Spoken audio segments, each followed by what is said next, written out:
l'UCS, c'est vraiment le cauchemar de tous les politiciens. Cette transformation de l'intelligence artificielle, elle crée des situations qui ne sont pas faciles.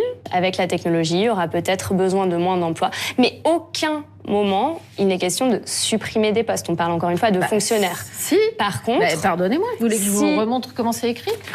Là, c'est écrit noir sur blanc, vous voyez, suppression de postes. Voilà, donc il faut supprimer des postes absolument. Pourquoi? Parce qu'il faut économiser des sous. Pourquoi? Parce qu'il faut en passer de plus en plus dans les marchés financiers. Bah oui, tu sais qu'il faut filer toujours plus de milliards aux industriels, pour la guerre, pour l'emploi, bon même s'il n'y a pas d'emploi c'est pas grave, et que pour ça il faut emprunter de plus en plus sur les marchés financiers. Sauf que le marché financier il a bien compris que l'État français c'était la bonne poire, donc ils ont augmenté les taux d'intérêt petit à petit. Donc si l'État français veut continuer à emprunter comme un taré, et ben il faut qu'il trouve 100 milliards. Et c'est exactement pour ça que Bayrou a annoncé récemment qu'ils allaient devoir trouver 100 milliards d'euros par an courant 2029. Et évidemment, les 100 milliards, ça va être directement dans les services publics. Donc ça veut dire qu'en fait, on va travailler plus pour avoir moins, donc on sera plus exploité.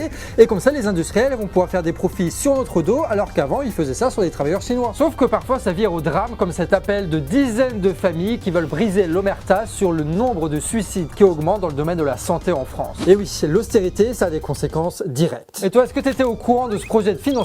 Dis-nous ça en commentaire.